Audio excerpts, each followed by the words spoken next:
Fala, time. Então, eu e o Pedrão aqui, a gente tá como meros alunos. Às vezes a gente esquece de parar um pouco para contemplar e olhar um pouco pro retrovisor e falar, cara, olha de onde que eu vim e onde que eu tô. Isso é importante, né? Sim. Comecei a empreender com 16 anos de idade, né? E eu comecei a empreender na empresa dos outros. A gente entende que antecipando, a gente ganha mais verba de marketing para investir mais. É o modo trazer mais cliente, para investir mais, trazer mais cliente. Eu entrei em desespero, perdi todo o dinheiro. Né? Então ali foi a primeira vez que eu tive um grande impacto na vida. Assim, você eu não sei, eu tô indo comprar uma Ferrari agora. Tem muito homem que é retardado. O cara fala o seguinte, o cara não quer gastar com a mulher, não investe na mulher e quer ser feliz.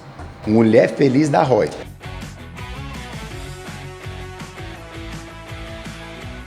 Fala, time, sejam bem-vindos a mais um AlphaCast número 10, número 9.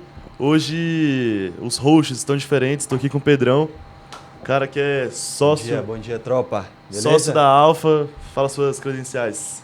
Eu já fiz um podcast, a galera deve me conhecer já, né? Sócio Alpha, o Atos que ele sabe mais de mim do que eu mesmo. Normalmente ele apresenta, Grupo Alpha, Bonap,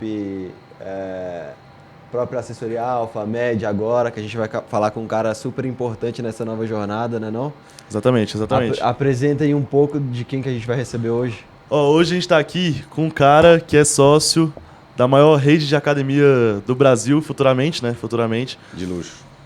De luxo, Academia de Luxo do Brasil, sócio da BRL Educação, fundador, né? Fundador da BRL Educação. O cara tem empresa pra caramba e hoje a gente vai aprender um pouquinho com ele. Então eu e o Pedrão aqui, a gente tá como meros alunos, a gente tá com um homem, Ravel. Bom, obrigado pelo convite e na verdade eu que vou aprender com vocês, né? Aprendo diariamente com vocês. Privilégio estar aqui, né? Estou muito feliz de estar com vocês. A gente sabe a importância de poder compartilhar um pouquinho do que a gente vive, né, com a audiência. Espero poder contribuir com vocês, com a audiência de vocês e aprender também. E é meu consultor de vida também, porque no G4 conversei com ele umas meia hora, uma hora, pedindo conselho de vida, porque além de um investidor, construiu uma linda família, né? Que é base do que você tem hoje. Qual que é a importância que tu acredita da família para os teus negócios hoje? Cara, interessante isso, né? Porque todo mundo tem um grande sonho na vida. Uhum. E eu, desde muito cedo, sonhava em ser casado e ser pai. Eu sempre tive isso. E eu acho que isso vem muito do meu pai, né? Meu pai é um grande homem, então sempre ficou muito forte. Meu pai sempre teve um núcleo muito pequeno. Às vezes eu ficava assim admirado, porque eu via outras famílias que o pai, assim, né? O pai dos meus amigos tinham vários amigos e tal. Meu pai sempre foi um cara muito agente. Né? E eu ficava me perguntando, caramba, porque eu sempre tinha muitos amigos, né? Eu muito novo, eu tinha muitos amigos, sempre fui um cara assim mais expansivo, né? E eu ficava, meu pai não tem tantos amigos. Só que ao longo da jornada, né, tem até um gráfico legal que eu mostro em uma das aulas que eu dou de planejamento estratégico, que ao longo do tempo, os amigos, cara, depois ali dos 30, o núcleo diminui de amizade, diminui para menos de 50%. Depois que você casa, diminui ainda mais. Então eu falo que, de verdade, amigo de verdade, os reais, você não conta, no máximo uma mão. Sim. Você não passa de 5. É muito difícil. Questão de tempo, agenda, dedicação, o dia a dia que é muito corrido, né? Então eu sempre tive isso muito claro, que eu queria ter uma família. Tanto que eu namorei, noivei e casei em um mês. Isso pra mim é loucura. Pra muita gente, né?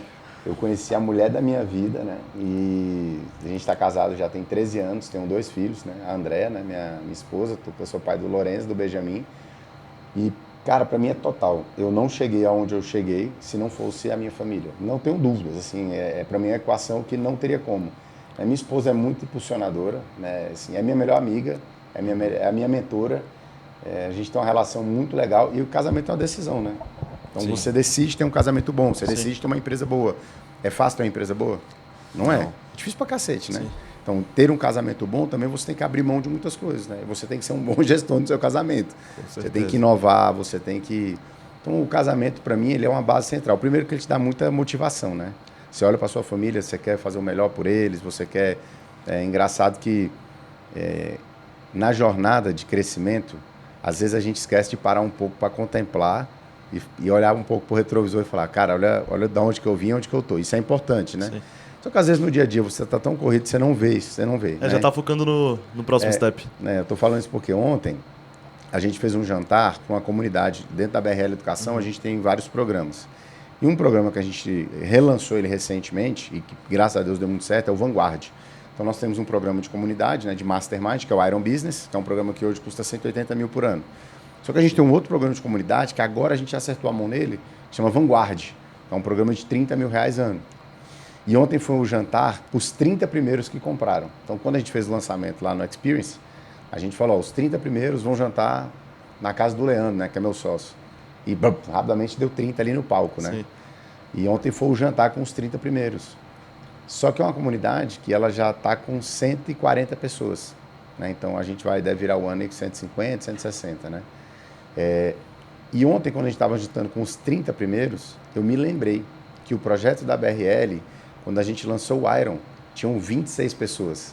Então, lá atrás, há 4 anos atrás, o grande sucesso da gente era 26 pessoas pagando 30 mil reais. Né? Ontem, tinham 30 pessoas que eram os 30 primeiros de 140, de uma outra comunidade. Então, a gente construiu isso. E aí, eu cheguei em casa ontem à noite, fui tomar ali meu whey, né? Fui tomar um whey para dormir. E eu estava justamente pensando nisso. Falei, cara, que loucura. Né? Há 4 anos atrás, o grande sucesso era ter 26 pessoas pagando 30. Hoje a gente estava com 30 pagando 30 de uma comunidade que tem 140. E você olha e fala assim, caraca, Deus é bom. E eu comecei a refletir, né? Cara, eu vou viajar dia 23. Para onde que eu estou indo? Cara, olha que legal. Eu de verdade só tomei consciência da minha viagem que eu vou fazer agora, porque ontem que eu parei para fazer isso, que minha esposa que resolve tudo. Tudo. Eu não vejo... Eu não sei nem qual é o primeiro... Isso é bom, né? Que você foca na empresa. Na CEO de dentro de casa, como você disse. E aí eu fiquei vendo isso, né? A contemplação que a gente tem que ter. A gente não pode esquecer. Então, respondendo sua pergunta, se não fosse a minha família, eu tenho certeza que hoje eu não estaria onde eu estou. Sim. A sua jornada do empreendedorismo, ela começou antes de você construir essa sua família, o casamento, ou depois? Começou antes, né? Eu tô com 40 anos, né? Então, assim, eu fiz 40 dia 9 de outubro esse ano. E eu empreendo desde os 16 anos de idade. Né? Então, já tem bastante tempo. Minha esposa me conheceu nessa jornada. E isso é muito importante, porque os combinados, eles não saem caro. Né? Eu brinquei com ela, porque a gente fez um jantar entre os sócios, né? Eu, Leandro, Paty, ela e tal. E eu falei assim, gente, eu estou terminando esse ano com um sentimento de gratidão, mas com a certeza que 2026 vai ser o ano que eu vou trabalhar. Ela olhou para mim e falou assim, não entendi. É como se já não trabalhasse. Né? Eu não entendi, porque foi insano 25 para você, né? Você, assim, realmente foi um ano de muitos avanços, mas eu tenho esse sentimento que 2026 vai ser um grande ano, vai ser uma catapulta para a gente, em todos os negócios. Né? E eu tenho certeza que vai ser para a Alfa também, mas o sentimento é que a gente está numa mola, que essa mola está sendo puxada. Sim, já. Eu estou sentindo que 26 a gente vai cortar essa corda. Vai estilingar. Vai. Acho que 26 vai ser esse estilingue. Eu também tô com esse sentimento. A gente vai cortar ali o lacre. Sim. E vai soltar a mola.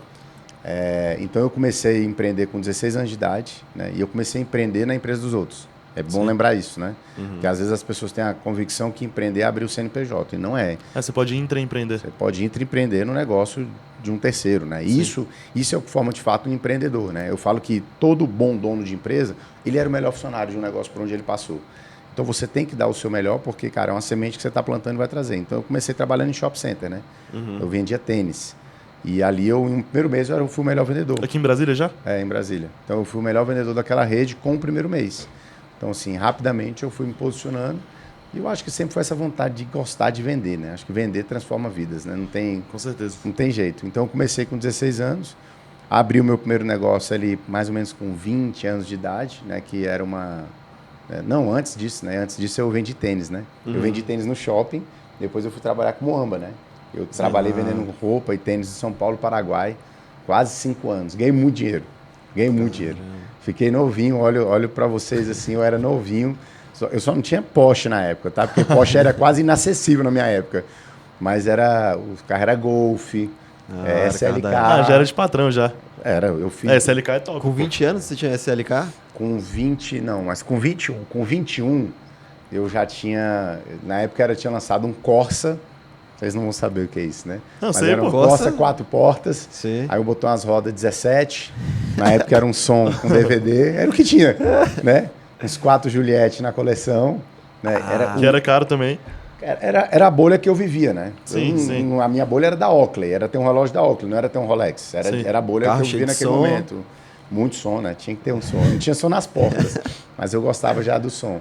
E aí eu acho que com 23 eu tinha uma SLK. 23, 24 eu tinha uma SLK para final de semana. Dia de semana eu andava no L200.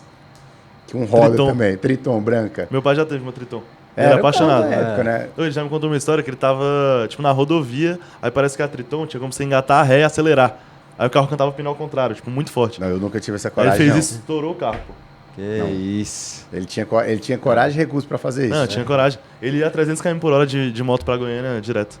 Não, eu Ele não era tinha... meio doido da cabeça. Então eu comecei ali empreendendo, já tinha... Depois eu tive agência de publicidade, eu tinha empresa de painel, de front Logo após light. o tênis. Não, foi uma depois agência do de tênis, publicidade. cara, engraçado. Depois que eu levei um tombo vendendo tênis, né? Um picareta. Esse cara me enganou e eu perdi tudo que eu tinha. Trazendo mercadoria, ele não entregou. Cara, aquele golpe clássico, né? Ele é. Porque assim, o Nike Shox, na época, era o tênis que eu vendia, né? Sim. O que acontece é que você comprava ele a 150 e você vendia a 500, 600 reais, porque ninguém tinha o tênis. Sim. E é engraçado porque, assim, era o primeira linha, né? Aham. Primeira linha, né? Mas, assim, a galera não tinha essa concepção do que era falsificado ou não. Pelo menos na época não tinha, porque o tênis não tinha para entregar. E então não era aquela ideia, era um tênis falsificado. As pessoas não tinham essa concepção. Era Nem o eu, tênis, era o nem eu tênis. também talvez tinha isso, né? Então não tinha esse pensamento, estou vendendo algo É, falsificado. era um Nike. Não, era um tênis da Nike que tinha um importador que trazia. Sim. Era a concepção. Talvez era a falta do conhecimento, né? E aí esse cara, o tênis ficou muito barato, né? Então um grande empresário de Brasília, ele trouxe um container da China. Quando ele trouxe esse container, o preço baixou. Então o tênis que eu comprava antes lá em São Paulo, o cara estava em Brasília vendendo o preço de custo a preço final, 150. a 150. Então não dava mais tênis. E aí eu fui mexer com o celular. Na época tinha um celular que chamava V3, né? Motorola, né? Motorola, que era pretão, bonitão. abri- Esse eu já não tô sabendo não, tô fora da época já. E aí esse celular era mó onda, né? Só que a gente tinha era rico. Então eu comecei a comprar esse celular e eu vendia. E meu maior canal de aquisição era Correio Brasiliense. Se anunciava. Então toda quarta-feira saiu o classificado dos carros. Sim. Então, eu anunciava no dia dos carros, porque o cara que olhava carro olhava o celular. Entendeu? Inteligente. E aí meu telefone tocava o tempo todo, eu ficava o dia inteiro entregando o telefone. Com uma margem muito boa. E esse comecei a trazer do Paraguai. Eu conheci um cara e ele falou, não, eu trago esse telefone porque eu sou atacadista. Ele me mostrou que era um atacadista de telefone. Novo, acreditei nele. Ele falou, ó, as minhas cargas eu preciso sair de 20 mil reais, é o que eu vendo. Eu vendo lote de 20 mil. Na época, 20 mil era o que hoje? Era uns Cara, eu acho que era como se 100 fosse poucos, hoje, uns... 200? talvez uns 150 mil reais. É isso. Era isso. É mais ou menos isso. E aí eu peguei, tinha o dinheiro, né? Era capitalizado. Dei os 150 mil para ele, como se fosse hoje, né? Sei lá, 10 Sim. mil reais, 20 mil reais. Deu o dinheiro, ele me deu os celulares ali. Bom, aquilo ali, em uma semana, eu virei. Aí fui comprar mais. E ele falou, ó, Ravel, vamos fazer mais uma carga, vamos. Fui lá e comprei mais uma carga dele, com nota fiscal, enfim. Ele fazia uma cena, né? Ele tinha Sim. Ele fazia um cenário. É, como o clássico. Um bom 7-1, né? Aí já pede muito mais. E aí, esse é o clássico. Padrão. E aí pegou, eu comprei uma segunda carga dele. Na terceira carga ele falou, cara, 50. eu só preciso agora, eu preciso dobrar. Por que eu preciso dobrar? Porque eu comprei um lote maior e eu preciso dobrar. Eu fui lá e dobrei a aposta. Ao invés de 40. comprar 20, comprei 40. Nossa. Beleza, o que era 10 dias para chegar os aparelhos, ele falou, ó, a mercadoria lá para sair, a gente vai precisar fazer um novo aporte de mais 40. Só que o preço do celular, ao invés de ser 500, eu consigo agora te vender por 350. E aí o olho ficou desse tamanho, eu me movimentei para levantar o resto do dinheiro, fui lá e comprei. Então eu dobrei. Então eu tomei dívida, além do que eu tinha, e dobrei o valor da Os dívida. 40 virou 80. E eu só tinha, na Nossa. verdade, 20. Sim. Né? Então, assim, como tudo na vida, o negócio é risco. Eu movimentei o dinheiro, levantei e fui lá comprar. Passa 10 dias nada, passa 15 dias nada, 20 dias. Eu ligo para ele, ele falou, cara, espera mais 5 dias. Beleza. Aquela agonia. Eu fazendo pedido, o povo querendo comprar e eu fazendo lista de espera. Porque era um celular muito difícil de achar. Sim. Era como se fosse o iPhone hoje, assim, né? Vamos dizer assim. E aí, eu fui até a loja dele agoniado, porque ele tinha um escritório, ele tinha uma loja, né? Chego na loja, a placa tava, aluga-se. Ele tinha fechado Alô. a loja. Nossa. Saiu fora, né? E aí eu entrei em desespero. Perdi todo o dinheiro. Né? Então ali foi a primeira vez que eu tive um grande impacto na vida, assim, de negócio, de falar, e agora? Isso aos 20 anos, uma dívida 20 anos, 21 de anos de 80 idade. mil na época, que hoje é 400 mil reais. Era isso. Meio milhão. Era isso. E aí Eu lembro que eu sentei com um amigo meu, né? Eu liguei para ele Deus Elis, um cara que... Eu até falei isso lá no Experience. Ele falou, fica calmo, vamos encontrar. Nós encontramos no meio da rua. Ele pegou um papel e uma caneta. Ele falou assim, anota tudo que você tem. Porque eu tinha que pagar, né? Com quem eu peguei o dinheiro. E aí eu peguei e fui anotando. Aí ele falou, você só anotou aqui os óculos, né? E algumas coisas. Ele falou, você não tem um carro? Tem. Bota aí carro. Eu falei, mas vou vender o carro. Ele, tem que vender o carro. E as rodas do carro? Tem que vender as rodas do carro. E aí a primeira coisa que eu fiz foi tirar as rodas do carro e botar as rodas original. O carro ficou feio, peladinho. Era o Corsa na época? Era o Corsa. Vou ter que vender as rodas do carro. Vamos tirar o som. Cara, mas o som, gastei 20 mil pra fazer o som, tem que tirar o som. E vamos vender o carro também. Vamos fazer isso, fazer. Comecei a vender óculos, vender bermuda, papai, levantei o dinheiro, paguei. Fiquei literalmente pelado, mas ali honrei com os compromissos. Sim. E fui tentar dar de novo. Aí depois eu fui trabalhar no serviço público, né? Trabalhei como estagiário na Controladoria Geral da União, não tinha nada a ver com o que eu fazia. Enfim, até a ordem, as ordens estão trocadas. Eu trabalhei no shopping, trabalhei na Controladoria Geral, na verdade, foi antes. Depois eu fui empreender vendendo tênis. E aí foi onde eu montei a minha agência de publicidade, que na verdade não era uma agência, era uma empresa de painel de mídia exterior. Eu tinha Frontlight, tinha painel Triedo, aquele que girava. Foi um negócio muito bom. Qual ano mais ou menos isso? Ah, cara, tô com 40, isso deve ter sido, eu tinha meus 23 anos de idade, uns 17 anos atrás. 2008. 2008, por aí. Deveria ser isso. E naquela época... Nessa época eu tava quase aprendendo a falar. Você vê quanto tem 17 anos atrás?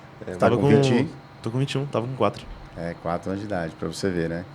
E naquela época eu vendia mídia, né? Então os painéis foram muito bons e a gente teve um ramp-up muito rápido, né? Porque eu sempre fui muito bom de venda. Eu sempre fui um cara... Qual é o teu grande core? Eu olho um produto, se eu acreditar, ele vai virar. Sim. Então eu sou um cara para dar a primeira tração é comigo mesmo. Eu faço o negócio sair do chão muito rápido. É uma característica minha, assim, de negócio.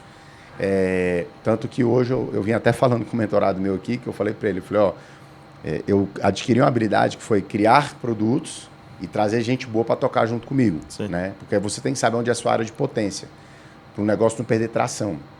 Porque todo negócio novo é igual namorada nova.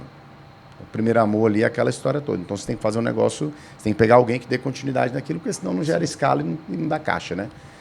Então eu rapidamente peguei essa empresa de painel e ela cresceu, a gente saiu alugando. Em 2 anos eu tinha 40 painéis, eu já tinha uma recorrência muito boa, porque painel você vende contrato de 6 meses, 12 meses, enfim. Só que entrou um governador e ele derrubou todos os painéis literalmente do dia para a noite. E eu estava extremamente alavancado de novo. Por quê? Porque para construir um Frontlight, você tem que fazer fundação, eu não sei como é que é hoje, mas era fundação de 3 metros, então você tinha que fazer a sapata. Fazer sapato, tinha que cavar, tinha que vir um caminhão de concreto, despejava lá um caminhão de concreto, você fazia o estudo estrutural para ele balançar, ele tem que balançar um pouco e tudo mais, e você monta aquilo lá. Só que é ferro, e ferro é caro, até hoje ferro é muito caro, né? Sim. Se você pegar uma obra, o caro da obra é ferro, né? Ferro é muito caro, obviamente acabamento também é muito caro. Então eu estava muito alavancado porque eu comprava ferro parcelado. Então eu comprava, metia um painel daquele, que na época custava 40, 30 mil reais. Já pensando nas próximas vendas. Não, eu fazia o painel, só tinha a primeira parcela do ferro. O resto eu alugava, eu saía alugando para alguém. Cara, vamos botar um painel aqui assim, assado. Como é que eu fazia? Eu ia num lugar onde não existia o painel, tirava uma foto da câmera digital, Sony, né? Ia no cara que fazia arte e falava, ó, simula aqui um painel e já bota a arte da Alfa aqui. Eu imprimia, botava numa pastinha de uma empresa. Fazia um mock-up. Mock-upzinho, a empresa lá. E levava, Gustavo, cara, Pedro, tá aqui, ó. Fiz esse painel, por que vocês acham? Passa tantos mil veículos aqui, e vendia. Sim. Fazia o pitch, sair de lá assinado. Só que eu saía de lá e falava, amanhã eu passo pegar os cheques. Se eu não pegasse o cheque na hora, pegava os cheques, ia lá na empresa de ferro, que é a empresa grande, pagava com cheque de terceira, era muito comum isso. Então eu passava os cheques, passava cheque lá. O cara abriu um crédito para mim, eu fazia, então sempre fui muito bom de crédito.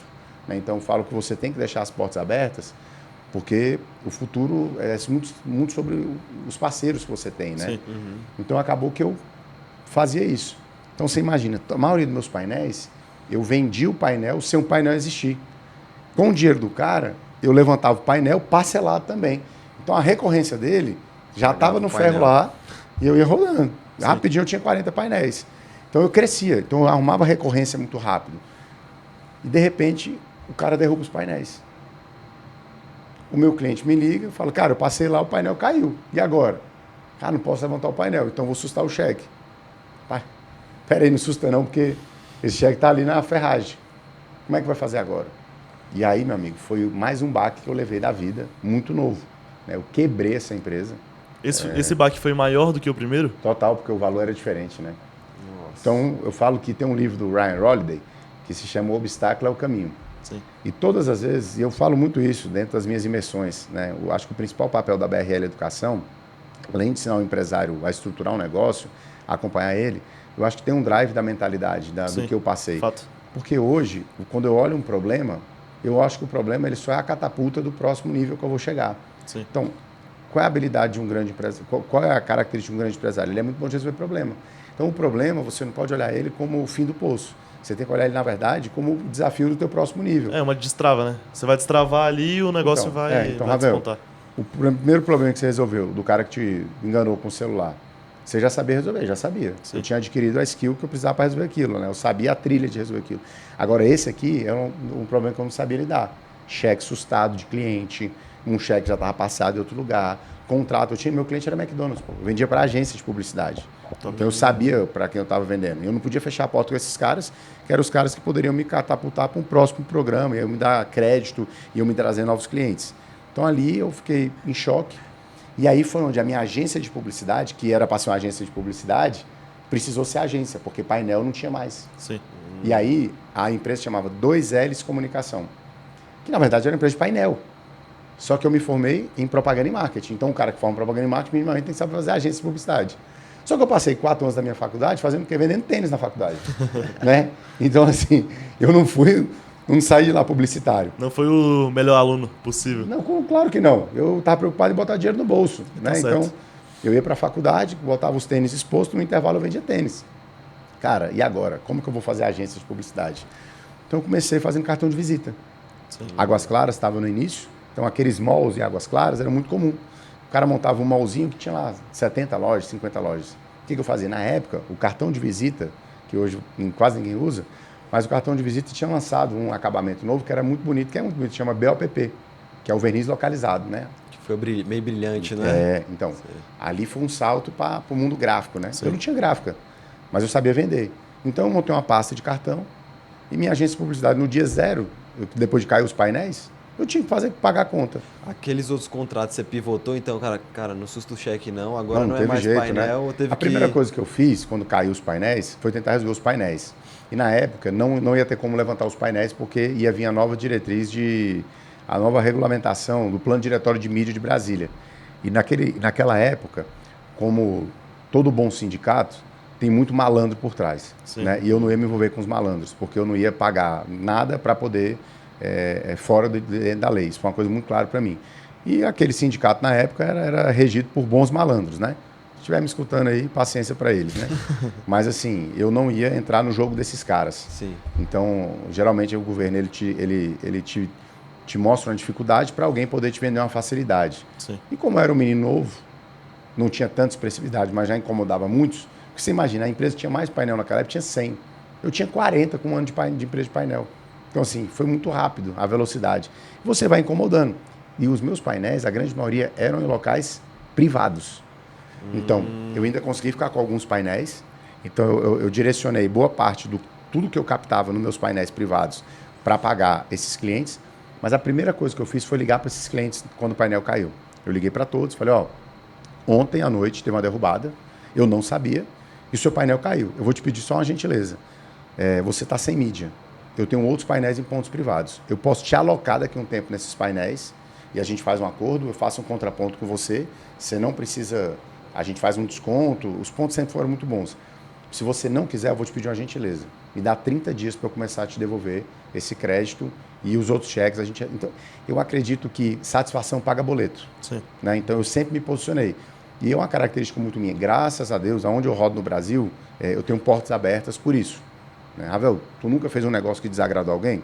Obviamente que não. A prerrogativa de negócio é que tem que ser bom para mim e bom para você. E nem sempre no decorrer a coisa acontece. Então, faz parte, né? Mas eu liguei para todo mundo para dar satisfação. E satisfação paga boleto.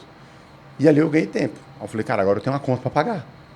Eu tenho uma conta para pagar na ferragem. Fui no cara da ferragem, o cara da ferragem com um cheque na mão falou, doutor, eu não posso devolver o cheque, que a garantia que eu tenho é o cheque. Eu falei, vamos, é o seguinte, troca pelos meus cheques. Cara, rapaz, mas qual cheque é melhor, o seu ou da agência de publicidade que fatura milhões? O da agência é melhor que o seu. E eu fui negociando. Então ali eu desenvolvi uma skill que era negociar dívida. Sim. Negociar problema, né? Que ninguém quer negociar problema. Uma coisa eu vim aqui, ó, me dá teu Rolex aqui que toma mais 50 mil, que é outra garantia. Agora, me dá um cheque que eu vou trocar, vai pegar um cheque de um cara que acabou de quebrar um negócio? Não vai. E ali eu fui negociando. Falei, cara, agora eu preciso pagar a conta. Então, qual foi a conta que eu falei? Falei pro cara da ferragem, ó, fica tranquilo, que, cara, eu vou voltar aqui e vou pagar. E na época o banco deu as costas para mim. Porque o banco, ele funciona assim, quando você está saudável, ele vai te dar crédito. Quando você de fato precisa do banco, ele só te dá crédito da seguinte forma, metendo a faca nas tuas costas. Nós estamos no Brasil. Sim. Quem pega crédito com juros bons no Brasil é 0,1% de empresário. Então eu falo que dívida é muito bom, dívida estruturada é muito boa, desde que você saiba tomar. E a grande maioria dos pequenos e médios empresários, o banco tem que ser o último recurso desse cara, porque ele vai pagar uns juros que se o negócio dele não tiver a rentabilidade muito alta, essa conta nunca fecha. Então, assim, até hoje a gente nunca pegou nada. graças a Deus. Nem Pronamp, que a galera costuma mais pegar, a gente nunca fez nada. Tem que entender Tudo assim. foi giro próprio. Como a Alfa tem 80% de margem de lucro, Ah. vocês podem pegar pagando juros de banco e vocês vão continuar saudável. Então não é dívida ruim não, entendeu? Mas naquela época, o banco não podia contar com o banco. Então eu fiz uma pasta de cartão de visita. Meu irmão, fui para Águas Claras, porque era um grande polo, estava crescendo muito rápido. Eu entrava, procurava quem era o síndico no mall, falava, olha só, você tem 60 lojas. Esse cartão de visita, o milheiro dele, custa R$800. Se a gente fechar um pacote aqui, eu consigo fazer a 500 e todo mundo quer. Eu pegava o cartão de todo mundo, corria com 70 cartões, botava um diretor de arte, fazia a nova arte e ia apresentando uma por uma. E fechava o pacote. Só que eu tinha que fazer rápido, porque eu tinha que aprovar 70 layouts, corrigir cartão de visita. O que eu fazia? Eu pegava o meu diretor de arte, que eu não sabia fazer arte. Na época, CorelDRAW, velho. Ave Maria. Então eu pegava esse cara e locava ele dentro do mall. Ia marcando horário com os donos de loja. Aí ia Os fazendo, cara- mostrando, os fazendo, cara mostrando. alterando a arte, aprovando. Alterando a arte, aprovando, alterando a arte, aprovando. Rodava. Só que, cara, imagina só, num mall que tinha 50 lojas, lojinha pequena, eu fazia 50 milheiros. Certo? O milheiro eu pagava 200. Eu vendia no preço muito bom por 500, eu ganhava 300. Então, a cada 10 eu fazia 3 mil. 50 eu fazia quanto? 3 mil vezes 5, 15 pau. Falei, opa, achei o nicho. Qual que é o nicho? Cartão de visita. Eu não tinha gráfica, não tinha nada. Mas eu revendi isso pro cara. Então, qual era a minha missão? Fazer, meu irmão. Eu tinha que arrumar um mal desse por dia. E fui pivotando. Então, cartão de visita, fui fazendo panfleto, fazendo outras coisas. Então, minha agência de publicidade se tornou um grande birô. Sim. Não era agência por si só. Depois eu acabei que eu tinha um sócio na agência, precisei comprar a parte dele. Os painéis ficaram com ele, né, os que sobraram. E eu tive que, de fato, ser agência. E foi onde eu comecei a vender mídia. Comecei a fazer televisão, rádio, aí foi crescendo como agência. Mas o início é que a gente foi um birô. E a agência foi fazendo grandes contas. Então eu peguei grandes contas de concessionária, de construtora. Aí fazer cartão de visita virou uma parte muito pequena da receita, que na época a agência de publicidade ganhava dinheiro com o famoso BV, o bônus por veiculação, né? Bônus por, enfim. E aí a parte da produção também dava BV. Então eu tinha uma área na minha agência que era só de produção. Lona, stand, Top. cartão de visita, panfleto, tabloide, uniforme. Então a gente tinha um time só de produção. Então a gente fazia contato com grandes gráficos e depois, no decorrer, eu montei uma gráfica, né? Acabou que eu montei uma gráfica para atender a nossa demanda, uma de impressão de grandes formatos. Tem até Criou um hoje? ecossistema. Eu vendi ela em 2018. Éramos 3 sócios, né? Três amigos. Eu já não sentia mais vontade de estar no negócio. Tinha um outro sócio que tocava, que percebia que a gente ia pular fora. Ele também tomou a decisão. Então eles falam o seguinte: se você sair, a gente vende. Porque eu era o principal tracionador de negócio para Sim. aquilo lá. A principal carteira era minha. Então naquela época, só para vocês terem ideia, só de lona por mês eu rodava R$200 mil. Naquela época. Falando de 10 anos atrás, praticamente. Então eu rodava para os meus clientes, porque o cliente, eu era a agência dele, eu cuidava full. Era só Brasília, na época. Que eu rodava lona, Não, que a agência atendia no geral. eu atendia Brasília, Goiânia e algumas outras cidades próximas. Só locais mais próximos. Lona, você locais diz aquelas fachadas? Imagina só, a gente ia fazer lançamento do novo Corolla. Então eu tinha que botar 20 front lights na cidade, tinha que rodar lona. É igual aquela lona, por exemplo, que tem aqui na frente. Ah, Aqui igual tem do... uma saga da da Corolla. Toyota. Então, aquela lona do front light, quem fazia a arte era a agência, quem comprava a mídia do dono do painel era a agência e quem cuidava daquilo veicular éramos nós. Então a lona rodava comigo. Antigamente o cliente que me contratava, o cliente maior, eu atendia grandes contas. Sim. Ele não tem um setor que compra a lona. Ele bota na mão da agência, Se vira. a gente aprova um orçamento com ele, tanto de produção gráfica quanto de mídia. Sim. Ele aprova os dois, nosso papel era fazer aquilo acontecer. Então eu tinha que rodar aquilo com o fornecedor. Então eu tinha 20 lonas de um cliente, que fazia isso às vezes 2 vezes por mês. Só que eu tinha panfleto, eu tinha tabloide. Então eu tinha uma demanda de gráfica que passava dentro da minha empresa de mais de R$500 mil mês. Né? De tabloide, cartão de visita, camisa, por exemplo. Essas concessionárias, todo mês a gente fazia feirão. Então você imagina um concessionário, 400 funcionários, 400 camisetas todo mês. Eu ganhava um percentual que era o bônus por produção daquela camisa. Então eu gerenciava pequenas margens para poder ganhar lucro, né? Mas que era uma margem boa. Se eu ganhasse 10% de 500 mil, era 50 mil por mês. Era um excelente negócio. Só que o mundo de agência de publicidade foi mudando, né? Então a parte de produção, depois de um tempo eu descontinuei. Para mim não fazia mais sentido, porque o meu cliente começou a enxergar que não precisava mais pagar a agência. Sim. Então ele começou a rodar direto. Ele começou a pular a cadeia. Então eu acabava que eu gastava muita energia para brigar com o preço que ele tinha que brigar. Então eu tinha que ter um volume muito grande e gerenciar risco. Porque se uma aluna dessas também saísse errado, eu pagava. Tinha que refazer. Então às vezes um erro comia a margem toda. Eu falei, cara, vamos focar em mídia. Aí eu comecei a focar mais só em mídia mesmo. Rodava na Globo, o cara comprava 1 milhão de mídia por mês, eu tinha um bônus pelo aquele 1 Pega milhão. uma porcentagem. Que era o BV, né? Que era os 20%. Só que chegou um tempo que o cliente, quem pagava o BV, era muito bom quando era o veículo. Então eu comprava lá a mídia da Record. O cara comprava 1 milhão da Record, meu cliente. A Record emitia um boleto pro meu cliente de R$1 milhão. E ele pagava um boleto que vinha com o nome Record. De Sim. quanto? 1 milhão. Eu emiti uma nota para a Record De 200. de 200 mil. Isso era lindo. Sim. Depois chegou uma lei que as grandes emissoras elas não iam mais faturar para a agência por conta de tributação. Então E o agora cliente teve que pagar 800 mais 200. Mais 200. Na hora que o cliente começou a enxergar o boleto de 200, Sim. o primeiro boleto Desconto. ele... Vamos 20. negociar. Ixi. Agora Você 20 está mil. ganhando muito dinheiro. Sim. Aí o que era 20 começou a passar 15, começou a virar 20, começou a virar 5, começou a virar nada. Aí começou a Dificultar. prostituição do mercado. Sim. Na verdade, não acho que é prostituição. Todo mercado ele vai se regulando, né? E aí o que era antes, porque assim, o cliente para mim, ele pagava um FII de 5 mil, 10 mil. Sim. Eu estava preocupado era com o BV, que era a mídia. Então, o meu cliente, como é que era meu ICP? Quanto que você gasta de mídia? Eu gasto 500 mil. Esse cara é interessante para mim. Eu gasto 10 mil. Não quero. Top. Eu comecei a entrar num outro mercado, comecei a mudar o jogo. Então, eu saí de uma agência que faturava significativamente 1 milhão, entre mídia, entre gráfica, entre BV, para gerir um negócio que faturava 300 mil de FII. 1 milhão em que época? 2015, 16, 17. Já era um bom negócio. Aí eu quebrei. Por quê? Em 2016 eu perdi 3 clientes que representavam 80% do meu faturamento. Nossa.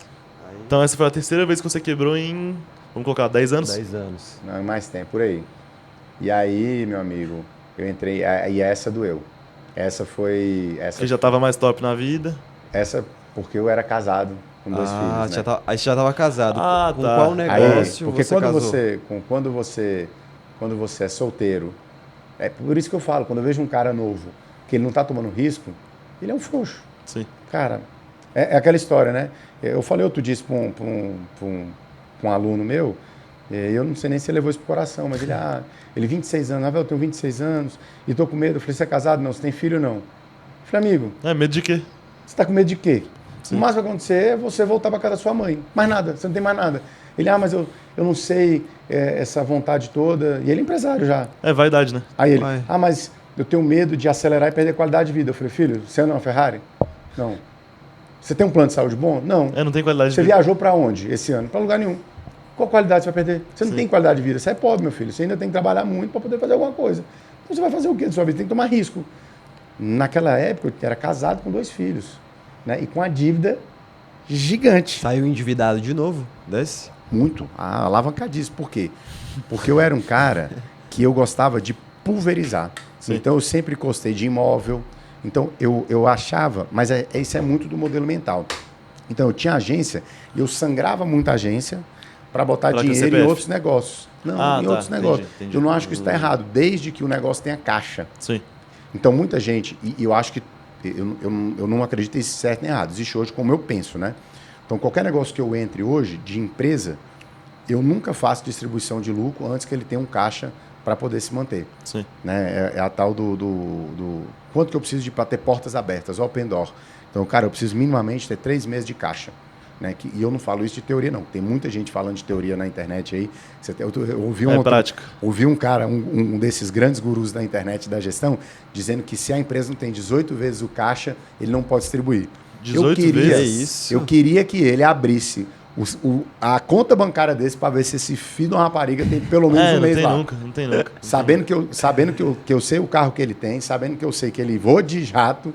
Que ele... Esse é de Brasília? Não, é um desses magos de Alphaville.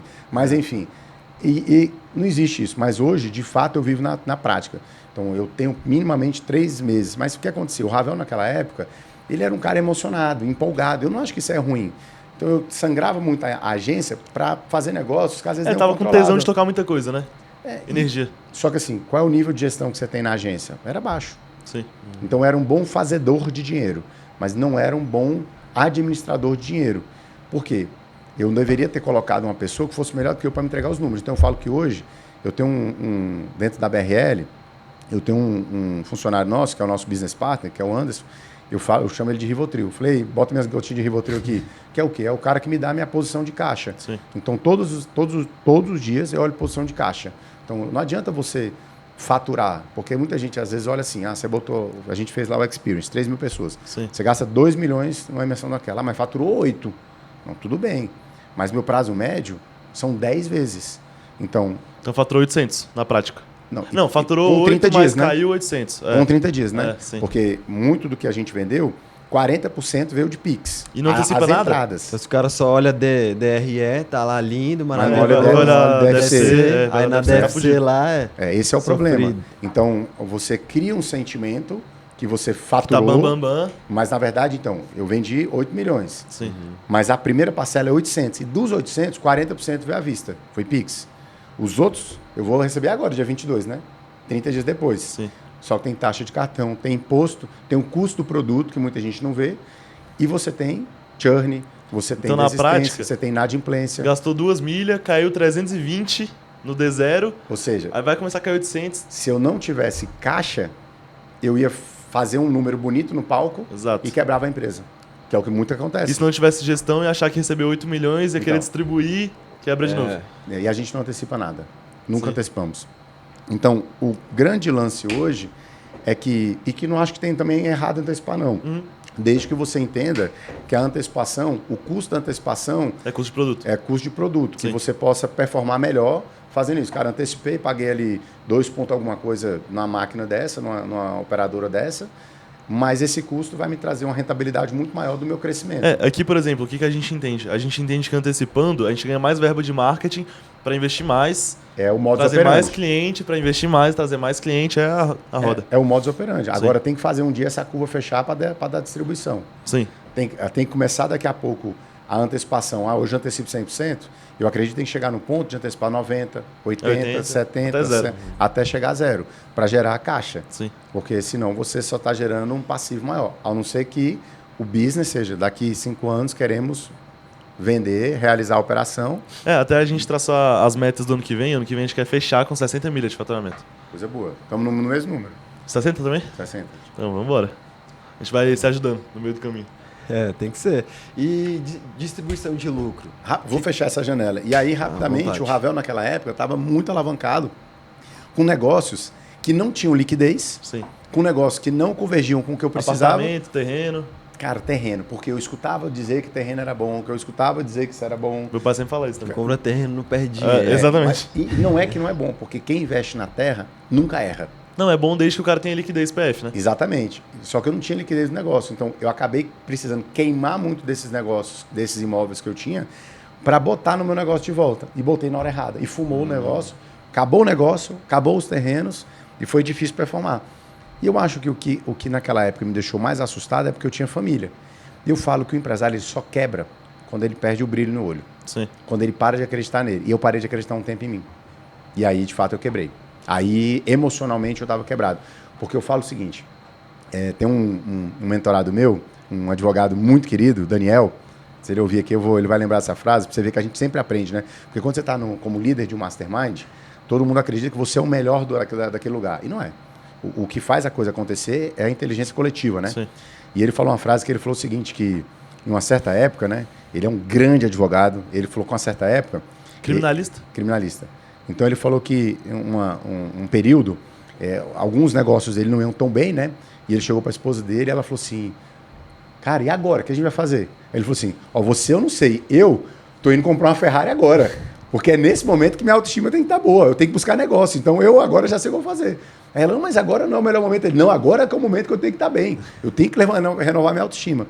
E eu não tinha, eu fiquei muito baqueado naquela época, então minha autoestima caiu muito. Tô achando que vai vir, hein? A Ferrari do homem. Tá falando muito de Ferrari, pô. Então, assim, Fala que ano que vem vai esticar, Então, não sei o quê. O que acontece? E aí, naquela época, eu fiquei muito abalado com filho, com tudo aquilo. E aí você passa a acreditar aquela vozinha chamada síndrome do impostor. Sim. Ah, foi sorte. Não, você nem é tão bom assim. E quando você começa a ouvir essa voz, você de fato passa a acreditar, né? E a Bíblia é clara quando ela fala trazer à memória aquilo que traz esperança. E foi preciso entrar nesse processo de olhar e falar, cara, não foi sorte que eu fiz, mas levou tempo, tá? Eu passei 2 anos na tela azul, foram 2 anos, assim, bem difíceis. E fraco mesmo. Fraco de faturamento, de parar de acreditar em mim. E aí a hora que a mulher, né, ela dá a força e, cara, minha esposa acreditou em mim quando ninguém queria acreditar mais. Sim. Porque o cara que tinha com 20 e poucos anos, carro conversível, naquele momento, eu tava andando de metrô, velho. Então, eu tinha um carro nesse ponto, a gente tem que vender tudo e... Queimei tudo. Eu queimei tudo e o pior erro, eu botei tudo na empresa. E numa empresa que já não estava girando. Não estava falida. E eu estava É igual jogar no lixo. Hã? É igual jogar dinheiro no lixo. Total, eu fumei tudo que eu tinha feito. E aí, naquela época, eu tinha um carro, 2 filhos, o carro ficava com minha esposa. Eu vinha de metrô trabalhar. Mas foi importante. Eu nunca li tanto, igual nessa época. Porque eu vinha lendo e voltava lendo. E meus grandes momentos de introspecção, porque você perde um pouco daquela vontade social. Sim. Que eu sempre gostei de roupa boa, sempre gostei de relógio, sempre gostei de almoçar em lugar bom, sempre gostei de... Eu não ia fazer mais nada disso. Então você fica recluso porque você está com vergonha. Porque agora o seu status quo foi Sim. água abaixo. Então, assim, olha que louco. Roupa de marca que eu tinha comprado na época da Bonança, eu ficava com vergonha de usar naquele momento, porque as pessoas falavam assim, como é que esse cara está usando uma camisa da Burberry? Ele está quebrado. Como é que você usa... É no metrô. No metrô. Então, assim, como é que esse cara... Porque, bom, mas eu comprei isso quando eu tinha. Não, mas agora você não pode usar mais. Sim. Então, você acaba fugindo até Já disso. vai achar que é falsa. Você não pertence mais a Não isso, pertence né? mais, porque Exato. você perdeu... Por isso que eu falo que uma coisa é ter dinheiro, outra coisa é ter acesso. São coisas diferentes. Então, para você abrir a porta da prosperidade, você nunca vai ter só uma chave. Você precisa de 2 chaves. Uma se chama acesso e a outra se chama contexto. Se você tem acesso no contexto certo, ela se junta e abre a porta da prosperidade. Sim. Se você só tem contexto, mas não tem acesso, nada funciona. E acesso sem um contexto certo também não funciona. Então, eu comecei a me sabotar demais. Mas, cara, é interessante, que eu nunca deixei de praticar esporte e foi onde eu mais estive próximo de Deus. Né? Então, Ravel, você precisou passar um deserto para poder encontrar... Cara, eu acredito que todo aquele processo foi importante para o que eu falo hoje para os empresários que me procuram. Porque só tem 2 tipos de empresário. O cara que está muito bem, e ele está preocupado com os próximos passos, ele está feliz, ele está tracionando. E o cara que tá afogado querendo... E o cara que está afogado querendo saber como que ele faz para sair de lá. Sim. Então, a minha história, eu escutei isso, foi uma promessa de uma pessoa que falou assim, a sua ferida vai servir para curar a ferida de outras pessoas. E foi daí que nasceu a BRL, né? Foi de um propósito de levar isso para as pessoas. Então, aquele processo de quebrar foi importante para mim, por N aspectos, para entender mais de gestão, para entender que o dinheiro não aceita desaforo, por várias coisas, né?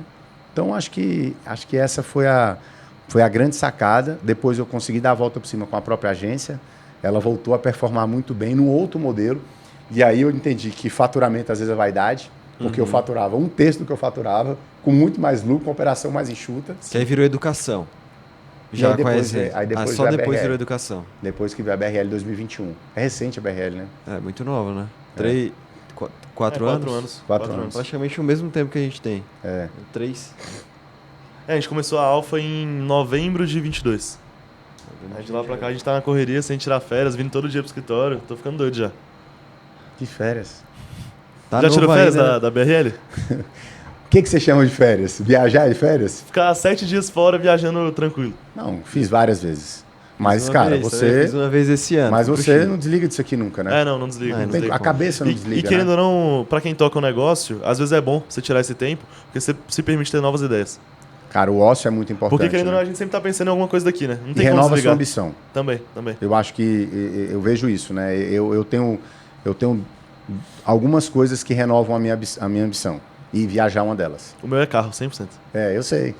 100%. O meu é viagem. Por exemplo, eu vou fazer uma viagem esse final de ano agora com a família, de quase 30 dias, que, cara, minha ambição foi renovada e eu enxerguei. E talvez dela vão vir mais coisas, mas a gente vai rodar bem aí. Vai States? Não, eu vou fazer Itália, depois eu vou fazer França. Ah, você tinha comentado. Aí- Eurotrip Zona. Hã? Eurotrip. É. Eu fiz uma boa Eurotrip esse ano, eu fiz algumas boas viagens esse ano. Eu viajei para 12 países esse ano, só no primeiro semestre. Mas eu vou fazer agora Itália, vou fazer França, aí depois de França eu vou pro Clube Med, vou esquiar, aí fico 7 dias no esqui, depois eu faço Suíça e Fortaleza. E você acha que... Pra acabar com chave de Suíça, ouro. Fortaleza. É, Você a gente- acha que é um diferencial também, você tá nesses lugares pra conexão? Cara, não tenho dúvida. É porque assim, toda fatura que você cria na vida, isso foi uma coisa que eu aprendi. É como você vai enxergar que ela é uma fatura ou não. Sim. Vamos lá. Você olha para o carro e para você tá muito fácil comprar carros porque você entendeu que ele gera ROI para o seu negócio. É que na minha cabeça faz sentido, então... Porque a fatura não é estou gastando dinheiro, Sim. perdendo dinheiro no carro. É um negócio que eu não quebrei, eu tenho essa barreira, né? Eu tive lá com o Hugo essa semana. Quando você pegar a Roma, vai resolver. Vai, né? Vai resolver. Mas assim, é muito do carro, porque eu olho pro carro e o carro ele te dá ROI. Sim. Você nunca pode.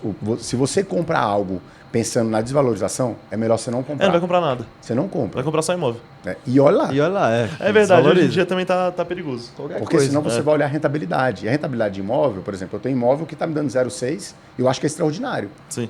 É 0,6. Bom, mas é 0,6 de rentabilidade do valor investido versus o que me dá de aluguel.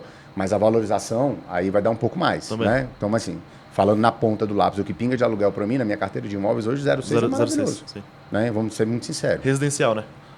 Não, comercial. Comercial também? É, assim, botando um pelo outro, eu acho que vai te dar isso. Então, qual que é o grande ponto? Você tem que olhar para aquilo que você está fazendo como uma fatura de investimento. Sim. E minha esposa é muito sábia nisso.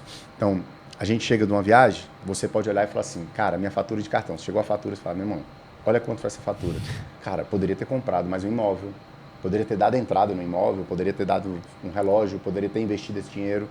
Só que eu olho e falo, cara, isso aqui me posicionou na internet, Sim. me deu branding. A galera viu meu storytelling. Só tá nesse lugar quem de fato pode. Olha as pessoas que eu me conectei. Tem um ganho cultural também muito forte. Porque você volta mais inteligente. Fortaleceu a família. Cara, Desenho em o família. que eu trouxe para minha família? O que meus filhos viram? Sim. A mente dos meus filhos vão ver outras culturas. Então, cara, isso foi um puta do investimento. Isso vai me dar ROI. Então, se eu pago aquela fatura e você olha aquilo ali e fala, não é um gasto. Então, na DRE da pessoa física, Sim. tem característica de despesa, mas é um apontamento de investimento. Sim. Então, na minha DRE, a linha vai estar investimento. Até uma dúvida. Você falou dos seus filhos. O que você pensa pra eles futuramente? Cara, assim, o que eu penso para os meus filhos, todo santo dia, é que eles tenham o coração deles fincados nos princípios do que Jesus trouxe para a gente.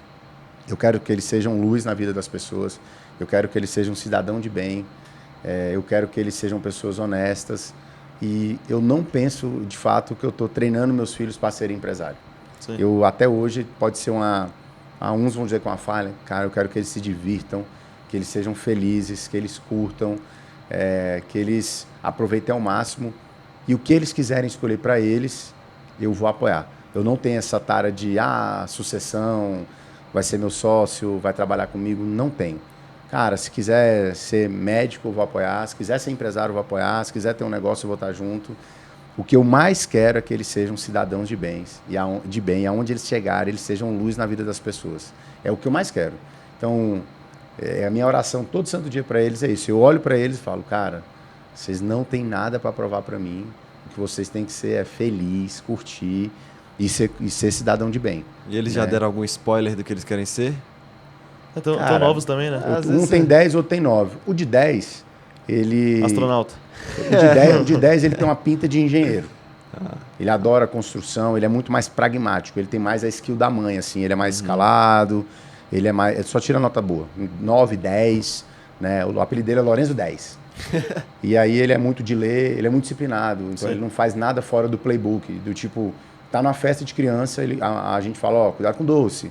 Se ele quiser comer o segundo doce, ele liga pra gente. O Benjamin passou esse ano raspando na média. Ele é o cara raspado na média. Se ele tivesse aqui agora, ele já sabia quanto você ia ganhar, ele sabe que isso aí é um Rolex, ele sabe. Ele sabe que ele vai ser vendedor, pai. Ele vai ser vendedor. Ele sabe, ele vai te perguntar como que você pagou o carro, ele vai perguntar se você é rico, ele vai perguntar quanto que ele ganha, ele vai perguntar quanto custou esse microfone.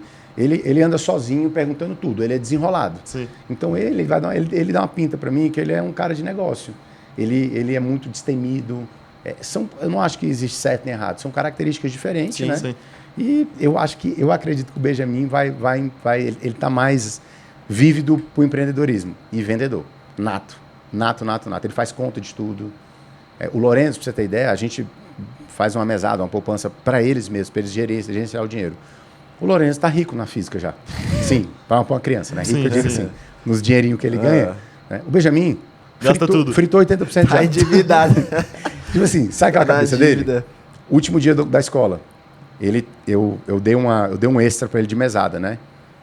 Eu saquei e dei em espécie para ele R$400 para cada um dos dois. O Lourenço guardou os 400. O Benjamin pediu para levar 300 pro colégio para comprar pipoca para todo mundo. Era igual eu quando eu trabalhava, que eu tinha 18 anos, eu ganhava tipo 1.600 mais ou menos. Aí eu ia pra festa, eu descia 3 combos lá, salvava todo mundo. Salvava. Ficava ali, R$100 na conta final do mês, mas pelo menos meus amigos ali tava tudo certo. Conta aí quando você ganhou os teus primeiros... os 3 mil com a dinheiro da Alfa. Os primeiros 3 mil. Os primeiros 3 mil que eu ganhei com a Alfa, acho que foi tipo assim, 2023, em janeiro assim. Aí eu fui na Hugo Boss, gastei 5 no cartão.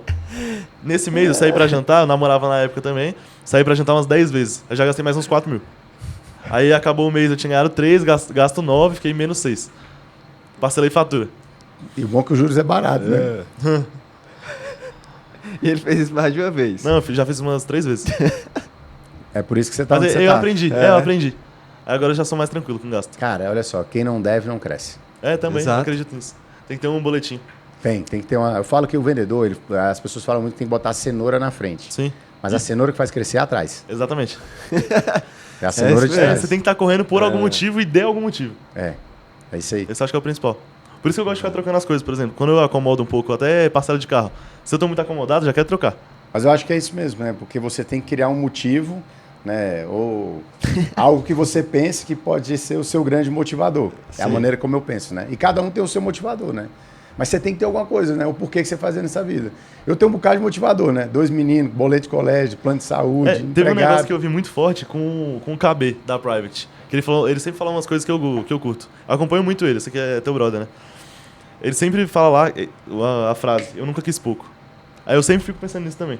Eu penso, pô, se tu não der um passo pra frente, tu nunca vai dar, pô. Se tu não der agora, tu nunca vai dar. Tu vai ficar acomodado, já tu começa a pegar apego por dinheiro na conta, aí tu não vai querer dar o próximo passo. Porque eu conheço pessoas que são assim, que são meio acomodadas nesse sentido. De torrar. A gente tá Eu novo, já- a hora é agora, né? Tem Porque aí, o primeiro tem que ser meio filho, família, casa, aí tem que dar uma seguradinha. Por isso que aí, por exemplo, se o Ravelzão tivesse, que nunca vai acontecer, tá? Todo respeito à esposa do Ravel, tivesse solteiro. O Ravel tava de Ferrari, já Ou não. está... ou então, Você tava de nunca- Corsa. Você já viu Será? você já viu a frase do Barack Obama? Disse que ele estava jantando e aí vou tentar lembrar, tava ele com a esposa dele e aí passou o garçom. Aí ela falou para ele assim, ó, pro Barack Obama, a esposa dele falou assim, esse garçom foi meu namorado. Aí ele falou para ele, tá vendo? Ah, Se você tivesse casado com ele, você é esposa de um garçom. Ela falou, não, ele é seu presidente. É isso. Não, mas eu estou considerando a mesma zona de calor e umidade. Vamos supor que fosse a mesma coisa. Mas é isso, esposa, até mandar um abraço pra ela. Ela ficou chateada comigo porque da última vez eu não falei dela. Eu até postei um Reels esses dias que tudo que eu tenho hoje foi por conta dela. Ela que me deu um impulso inicial no meu Falou que caso. chegou em casa, ela tava com um sorriso. De orelha a orelha. Mas É isso aí. é a verdade. Mulher feliz da Roy. Bota isso na cabeça. Tem que Tem ser. muito homem que é retardado. O cara fala o seguinte, ó, O cara não quer gastar com a mulher, não investe na mulher e quer ser feliz. Mulher feliz dá ROI. Deixa eu te falar, eu aprendi uma coisa. Uma vez eu fui comprar uma joia pra minha esposa, no início. Sim. Quando eu comecei a ganhar pataquinho. um dinheirinho mais interessante, eu fui comprar uma joia.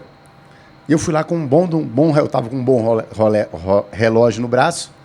E aí eu comprei uma joia bem simplesinha. Ela falou assim, Ravel, deixa eu te contar um segredo. Ficou brava? Hã? Ficou brava? Não, eu fui comprar pra minha esposa, não era surpresa, uma joia. Ah, tá. E aí a vendedora, que é uma baita de uma vendedora, uma das grandes joalheiras de Brasília, vende pro Brasil inteiro, ela é muito braba. Ela falou assim, deixa eu te falar uma coisa. Você tem um relógio no braço que te posiciona. Mas se você quiser se posicionar, as pessoas vão te reconhecer pela joia que a sua esposa usa. Eu ia falar isso. Você quer saber o sucesso de um homem, olhe para a esposa dele. Então, assim, aquilo ali virou minha chave. Então, o cara fala o seguinte, hoje, o que eu sinto mais prazer na vida é ver minha esposa bem, em tudo. É isso. Em tudo. Então, eu nunca fiz conta do é meu, é seu, Sim. é nosso. Eu não tenho essa... E eu não falo isso com hipocrisia alguma, não. Eu acredito que casamento ele é para sempre, né? Sim. Eu luto todo dia para que o meu seja, né? Porque casamento é um negócio que você tem que dar manutenção diária. Então, eu luto para que o meu seja para sempre. Aí dá pra ver que ela apoia bastante também. Os 2 eventos que eu fui ser, ela tava lá.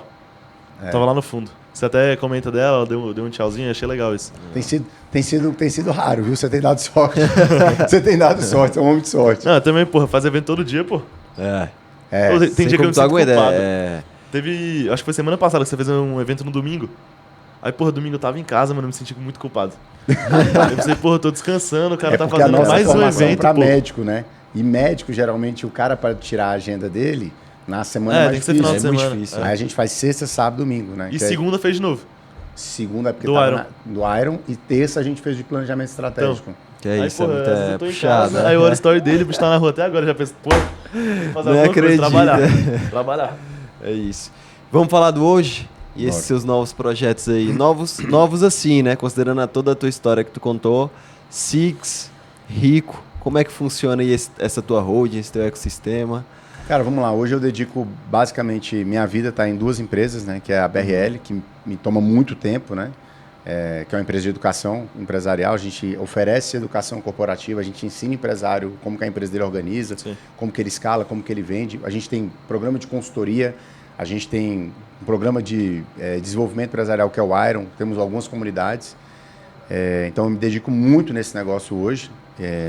E eu também me dedico muito na Six. A Six é uma rede de academia de luxo, a primeira 6 estrelas do Brasil que a gente criou.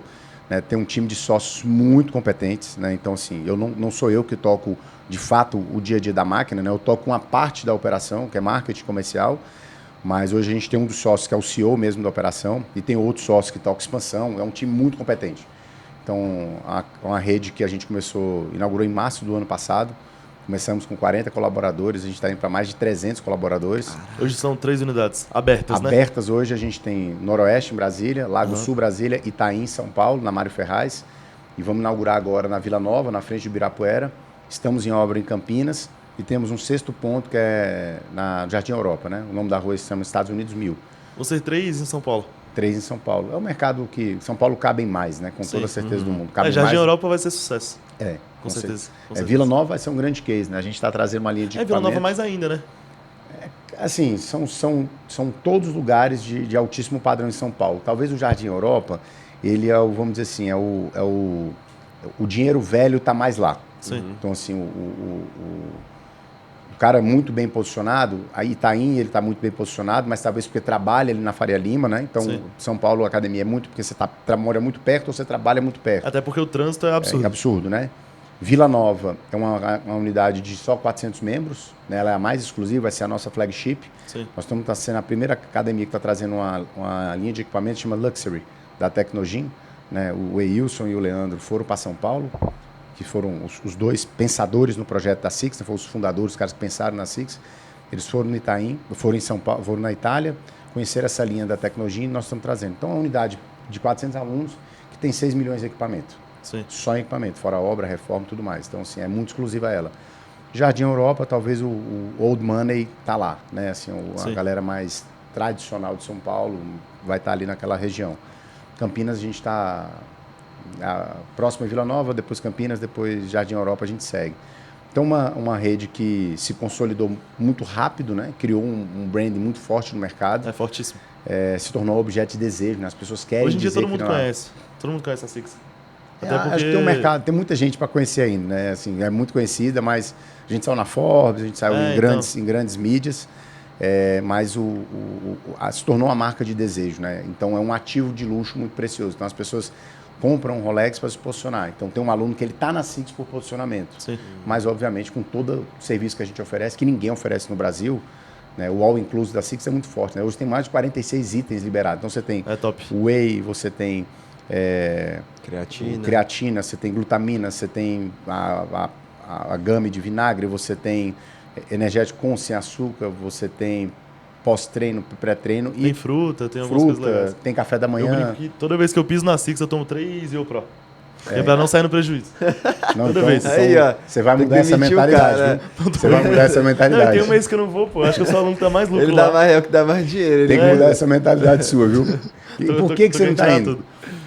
Correria, de verdade. Não, ontem eu cheguei aqui 8 horas. Falando que você não corre, porque todo dia você tá lá. Não, querendo ou não, é prioridade, né? Tudo na vida é prioridade. Tudo que você bota prioridade, você vai fazer. É que hoje eu tô com um problema, por exemplo. Tô vendo pouco minha mãe e tô vendo pouco minha mulher também.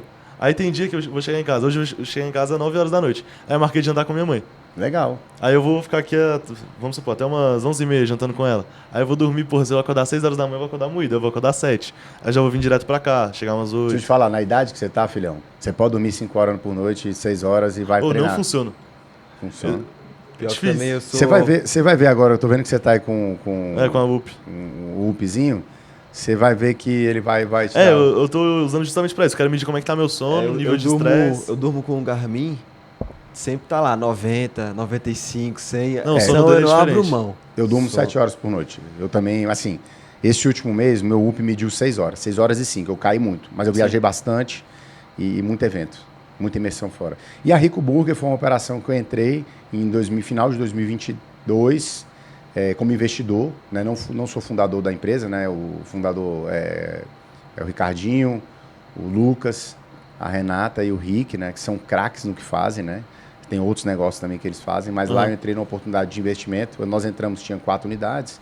E agora estamos abrindo a 10ª aqui no aeroporto. Né? E agora a expansão. Estamos abrindo em São Paulo também. Jantei ontem lá. Eu pedi, na realidade, pedi um iFoodzinho aqui no escritório. E aí a gente agora começou a expansão para fora de Brasília. Vamos inaugurar São Paulo agora. Top. E aí acho que em 2026 a gente deve chegar a 20 unidades da Rico. Na Six a gente deve abrir mais 4 unidades ano que vem. A gente deve fechar o ano com provavelmente 10 unidades. São operações mais, falando da Six, são operações mais parrudas, né? Mais robusta. Mais robusta de investimento, né? Até agora a gente não tem nenhum fundo, a gente, pelo contrário, a gente captou funding com Family Friends mesmo, que todo mundo se pergunta como que a gente faz isso, e é um dever de casa muito interno, como a gente tem feito, credibilidade, rentabilidade. Sim. Ninguém investe naquilo que não dá retorno. E na BRL, cara, agora a gente vai começar a rodar o Brasil. Né? A gente antes só fazia imersões em Brasília, agora a gente vai rodar o Brasil uma vez por mês, a gente vai estar rodando de 2 a 3 cidades diferentes. A gente quer fazer 30 cidades ano que vem. Mas nos centros, primeiro? São Paulo, Belo Horizonte ou não? Cara, São Paulo provavelmente por posicionamento, né, para abrir mercado, mas a gente deve fazer Minas, Goiânia e Bahia. Top. Legal. Boa, excelente. E pra gente finalizar aqui, Ravel, eu queria fazer uma pergunta, mas eu vou guardar, eu quero primeiro que tu faça uma pergunta pro Ravel aqui pra gente... Eu vou fazer a que eu sempre faço, então. Todo final de podcast eu tenho a minha pergunta scriptada. Qual que é o maior sonho da sua vida? O maior sonho da minha vida? Essa tá fácil. Cara, o maior sonho da minha vida é que quando eu partir, os meus filhos possam olhar pra mim e falar: meu pai foi um grande homem de Deus, ele ajudou muitas pessoas, ele cuidou da gente, cuidou da minha mãe, e ele combateu com honestidade, com lealdade, tudo que ele se comprometeu a fazer, ele fez bem feito, ele foi excelente no que ele fez. Eu quero deixar isso para meus filhos, eu acho que esse é o meu grande legado, eles olharem e falar: cara, meu pai cuidou da gente, meu pai cuidou da minha mãe. Esse é o meu grande sonho. Eles terem orgulho de você. Cara, se eu cumprir isso aí, o resto vai ser acrescentado. Detalhe, o resto é detalhe. A minha é: o que o Ravel tá aprontando para 2026? Porque pro cara comprar uma Ferrari ano que vem, Tem que Quem disse acontecer que ano alguma que vem, coisa. filho? Ainda tem, ó. Ainda tem 12 dias esse Rapaz, ano. então eu Pô. não tô sabendo, né? Tem alguma coisa que eu não tô sabendo. O que Cara, você vai aprontar ano que vem? Então, eu acho que eu penso da seguinte forma. Tem um livro muito legal, que eu não sei se vocês já leram esse livro, mas se chama 10 vezes é mais fácil que 2 vezes, né? Que é do Dan Sullivan e do Benjamin. Então, assim, eu falando de BRL, né, de BRL Educação, eu acredito que a gente passou a arrebentação esse ano. Sim. A gente se provou muita coisa no mercado, né? A gente conseguiu atingir números que de fato foram sonhados, mas a gente conseguiu estruturar time. Então, assim, eu estou muito confiante com os próximos passos, porque tem gente muito competente entrou na equipe esse ano. Então, fazer o crescimento de 10%, 20%, a gente já sabe o que fazer. Não tem muito mistério. Agora a gente quer se provocar a fazer 10 vezes mais, né? Então, esse livro ele é um grande direcionador para mim, que eu quero literalmente sair da minha zona de conforto. O que é sair da zona de conforto para mim? É viajar intencionalmente para lugares, para abrir mais mercado. Conexão. Fazer mais conexões. De fato, melhorar muito a minha parte de conteúdo, me comprometer mais com isso. Então, o que eu estou aprontando para o ano que vem, a gente já tem uma estrutura, a gente tem uma entrega de produto, modéstia à parte, uma dos melhores do Brasil. Tem muita gente vendendo curso, tem muita gente vendendo mentoria, mas eu desconheço quem entrega o que a gente entrega. Cara, a gente tem mais de 18 mil inscrições. Então, passaram em 4 anos mais de 18 mil pessoas pela nossa base. A gente tem 0 reclame aqui. Sim. 0. Ravel, significa que vocês são perfeitos? Não. Mas a gente tem um produto que a gente vende e a gente se preocupa em entregar. Né? E era para ser o normal, mas não é o normal do mercado, tá? Então, eu acredito que agora, o que a gente está aprontando a gente quer se desafiar literalmente, né? Foi a brincadeira que eu falei antes da gente começar o podcast, que eu brinquei num jantar, que eu falei para assim, pro meu sócio. Falei, rapaz, eu tô animado para o ano que vem. Ano que vem eu vou trabalhar de verdade. A minha esposa tomou um susto, falou, como assim? Não entendi. Então, eu acredito que 2026, ele é um ano de muita dificuldade para aqueles que não estiverem preparados. Calendário vai ser pegado, né? Então, Ano que vem eleição, Copa do Mundo, o ano que tem mais feriado no Brasil. Então, aqueles que não estiverem preparados vão ser engolidos. Mas aqueles que estiverem preparados, com boa gestão, bons processos, bom marketing, atraindo cliente, com um bom processo comercial, vão rampar. Por quê? O mercado ano que vem ele vai se dividir da seguinte forma. Os que não estão preparados, que vão ser engolidos. E os que estão preparados. Então, aqui existe uma fatia menor. Os que estão preparados são minoria. Ou seja, eles vão abarcar mais oportunidades. Mas dentro daqueles que estão preparados, você tem os otimistas e os pessimistas. Ou seja, a fatia vai ficar menor ainda para os que vão abocanhar mais oportunidades. Então, se você estiver preparado e com a intenção certa, meu irmão, olha o tamanho de gente que vai ficar para trás. Sim. Ou seja, vai ter muito mais oportunidades. Eu não sei se vocês sabem, mas lá no Banco Central, o presidente do Banco Central não chega lá e bota lá, fabricar mais $1 bi, $1 bi por dia. Ele não bota. Então, o dinheiro, ele não vai nem evaporar. O que vai acontecer com o dinheiro? Ele vai trocar de mão. Mudar de mão. Então, meu irmão, se você estiver preparado para isso, vai vir mais recursos para você. Agora, o empresário tem que estar ciente disso. Eu tenho que me preparar mais. Sim. E tenho que ser mais ousado. Então, é na época da crise que o dinheiro troca de mão. Então, meu irmão, é aí. E eu falo sempre, né, gente? 2026 é um ano teste para várias teses tributárias que chegaram agora, aonde você tem que fazer muito caixa em 26 para você passar em 2027. Então, a turma está falando de 26, mas aonde a galera tem que se preocupar é 27. Ou seja, eu tenho que fazer uma boa base 26, para 27 eu passar dela bem. Né? Até porque, por mais que ou se trocar o governo, ou se permanecer, né? Eu acho assim, não era a minha vontade. Eu tô achando que vai. Mas vai continuar. permanecer. Né? Assim, está se desenhando para isso. Né? A máquina está sendo construída para isso. Então, se permanecer, ainda assim muita coisa acontece, muita coisa troca. Tem as guerras dentro dos próprios combinados deles. Né? Então, eu acredito que é um ano que você tem que estar preparado e otimista. Sim. E aí, meu amigo, obviamente que os corajosos vão performar muito mais. Então, o que o Ravel está preparando é ficar 10 vezes maior. Porra. Em tudo. Na vida pessoal, na vida física. Até no braço, que eu tô vendo que o bichão Eu vou pegar as dicas com você, no que vem também é meu ano, viu? Acho que ele tá querendo ficar 10 vezes maior também. Não, 10 vezes maior não. É creatina, de manhã e de noite. Creatina. E não pode tomar 3 Yogo Pro. Vou tomar 4, então. Mas foi isso, o podcast hoje com o Ravel, monstro da gestão. Obrigado.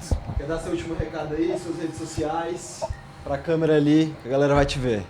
Todo o meu conteúdo, ele parte lá no Instagram, @Ravel com 2 L's, né, no final, Nava, @Ravel Nava. Você tem todas as informações lá. Se você é empresário, precisa se preparar, procura a BRL, não tenham dúvidas que a gente pode te ajudar. Se você quiser ficar num ambiente extraordinário de relacionamento, Brasília e São Paulo, vai na Six. Quiser se alimentar bem, vai na Rico Burger. E se quiser fazer o seu restaurante crescer e a sua clínica, contrata a Alfa. Vambora. É isso. Valeu, time. Vamos pra cima. Valeu. Valeu.